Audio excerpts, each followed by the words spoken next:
यवतमाळ जिल्हा हा प्रामुख्याने आदिवासी बहुल वस्तीत विभागलेला असून अनुसूचित जमातीपैकी कोलार समाज हा बहुसंख्य आहे. कोलार समाजाच्या भूमिहीन लोकांनी महसूल व वन जमिनीवर शेती प्रयोजनासाठी अतिक्रमण केलेले असून त्या जमिनी दरवर्षी मशागत करून जीवनावश्यक जिन्नसाची पेरणी करून परिवारांचा उदरनिर्वाह भागवितात. दरवर्षीप्रमाणे याही वर्षी मशागत करून पेरणी केलेली असताना महाराष्ट्र शासन राज्यपत्र असाधारण भाग 4 अ 16 जून 2023 नुसार राखीव वन घोषित होण्याची प्रक्रिया यवतमाळ जिल्ह्यात सुरू असून जमाबंदी अधिकारी कार्यालयामार्फत कारवाई सुरू आहे. सदर कारवाई करताना अनुसूचित जमातीपैकी कोलार समाजाच्या ताब्यात असलेल्या महसूल व वन जमिनी ज्या शेती प्रयोजनासाठी आहेत त्या वन जमिनी राखीव वनात हस्तांतरित होण्यापूर्वी मालकी हक्काने देण्याबाबत पत्रकार परिषद घेण्यात आली.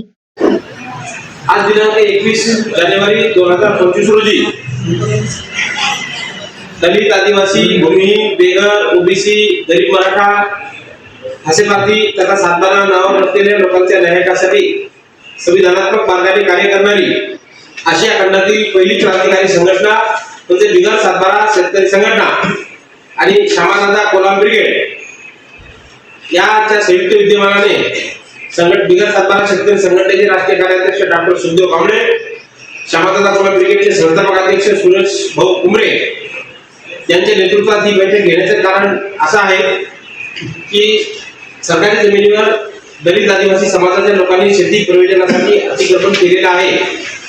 दरवर्षी त्या जमीन मशागत करून ते पेरणी करतात, परंतु सरकारनं आपल्या इकडच्या वाशिमच्या भागामध्ये मुख्यमंत्री सौर ऊर्जा प्रकल्पासाठी सरकारी जमिनीची मागणी केलेली आहे.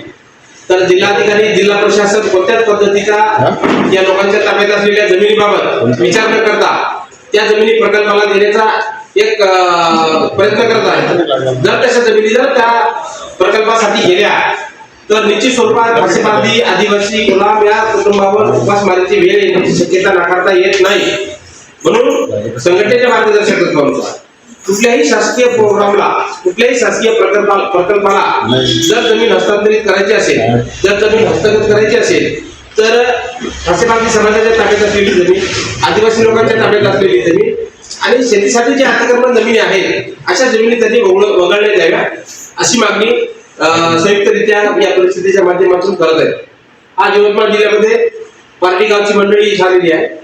त्यांच्या गावच्या शेजारी म्हणजे तालुक्यामध्ये राखीव वन घोषित करण्याच्या प्रोसिजर सुरू झाल्या आणि त्या राखीव वन घटित करण्यापूर्वी श्यामादादा कोलाम ब्रिगेडचं असं म्हणणं आहे, सौ इंदिरा कुंद्रे यांचं, की राखीव वन घटित करण्यापूर्वी आमच्या कोलाम समाजाच्या ताब्याच्या जमिनी आहेत, जे वर्षानुवर्ष परंपरागत त्यांचा कब्जा आहे, ज्यांच्याकडे सरकारचे पुरावे आहेत, ज्यांच्याकडे सन 2024-25च्या खरीप हंगामाचे पुरावे आहेत, तर अशा जमिनी बघून त्यांनी सरकारच्या जमिनी इतर राखीव वन म्हणून घटित करायला पाहिजे. जर तसं झालं नाही तर या लोकांवर सुद्धा उपासमारीची वेळ येईल. म्हणून येणाऱ्या काळामध्ये आता हा प्रकल्पाला जमिनी देण्याचा आदेश मुख्यमंत्र्यांनीच काढलेला आहे, मुख्यमंत्री कार्यालयातून पास झालेला आहे. तर याचा कलेक्टर, तहसीलदार, एसडीओ, विभागीय आयुक्त याच्याकडे आम्ही काय पाठपुरावा करणार नाही. संयुक्त महाराष्ट्र विभागीय आयुक्त अमरावती यांच्याकडे काल पाठपुरावा आम्ही केलेला आहे. त्यांनी संयुक्त बैठक लावून त्याच्यावरती काहीतरी निर्णय घेणं अपेक्षित होते, परंतु त्या बाहेर राज्याच्या दौऱ्यावर असल्यामुळे त्या बैठक घेऊ शकल्या नाही. त्याच्यामुळे आम्ही बावणे साहेबांना निवेदन दिलं. तरी जर तात्काळ स्थगिती आणली नाही तर महाराष्ट्राचे मुख्यमंत्री देवेंद्र फडणवीस यांचे देवगिरी बंगल्यावरती छत्रपती शिवाजी महाराज जयंतीच्या औचित्य साधून तिथे आंदोलन करण्याचा निर्णय आम्ही घेतलेला आहे. नाव आहे आपला? तांडीबाई. कोणती संस्था आहे? बरं, कशाकरिता आले इथे? श्यामाबाई, हा, इंद्राबाई बुंद्रे. बरं, कशाकरिता आले इथे? आम्ही पडीक तोडले तर आमच्या लई वर्षे झाले.